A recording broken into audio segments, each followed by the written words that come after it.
আশিক জিন নিয়ে একটা গল্প বলেছিলাম। সুন্দরী মেয়েদের প্রতি আশিক জিনরা আকৃষ্ট হয়। আজকের গল্পটা উল্টা, সুন্দর ছেলেদের প্রতিও জিনেরা আকৃষ্ট হয়। ঈদের ছুটি কাটিয়ে সবাই মেসে ফিরতে শুরু করেছে। আমি ফিরে শরৎকে পেলাম। দুদিনেই হাসান চলে এলো। চতুর্থ রাতে অবিও ফিরল। সময়ের সাথে খেয়াল করলাম অবি একটু অদ্ভুত আচরণ করছে। এই যেমন একা একা বিড়বিড় করা, বাথরুমে ঘন্টার পর ঘন্টা কাটিয়ে দেওয়া, সবার থেকে বিশেষত সিগারেট থেকে দূরত্ব চলে রাখা।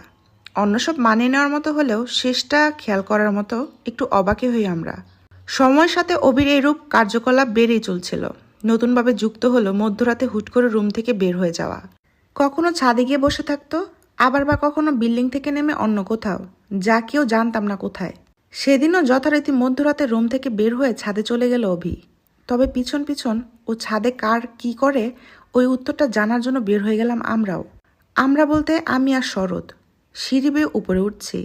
ছাদের দরজার আগে আড়ি পেতে শুনতে পেলাম অভি কারোর সাথে কথা বলছে।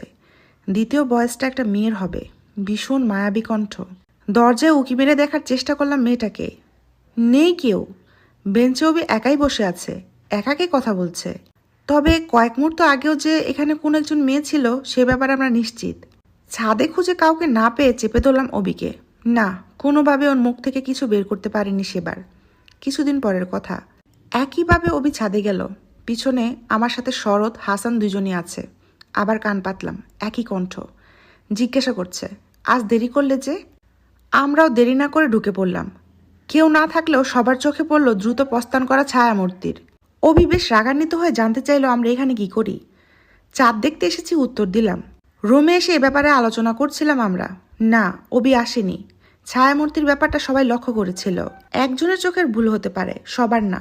দিনের পর দিন অবির অদ্ভুত আচরণ, সাথে সে মায়াবী কণ্ঠ, আর আজকে ছায়ামূর্তি, সব মিলিয়ে কেমন যেন এলোমেলো সিচুয়েশনে আমরা। ভাবলাম কি ব্যবস্থা নেওয়া যায় এই ব্যাপারে। ডিসাইড করলাম অবির বাবাকে জানাবো। পরের সকালে চাচাকে ফোন দিলাম। চাচা অবাক হননি, বরং বিকালে এসে অবিকে নিয়ে পাড়ি জমালেন গ্রামে। ময়মনসিংহের এক অজপাড়া অঞ্চলে তাদের বাড়ি। সপ্তাহখানিক পর ফোন পাই চাচার। অবি নিখোঁজ 2 দিন যাবৎ। আমাদের এখানে আসছে কিনা। চাচার ভারসাম্যতে এক মাওলানা সাহেবের কাছে নিয়ে গিয়েছিল অবিকে। হুজুর নিজের কাজ শুরু করার পর তাদের সামনে অবি নিজেই বলেছিল, তাড়াতে চাইলে হারাতে হবে। আরও অনেক কিছুই। সূত্রপাত নাকি সেবার ঈদে বাড়ি ফেরার সময় থেকে। গাড়ির অপেক্ষায় বৃদ্ধ গাছের নিচে দাঁড়িয়েছিল অবি। নজরে পড়ে যায় যুবতী জিনের। অনেক খোঁজাখুঁজি করেও আজ অব্দি পাওয়া যায় না অবিকে।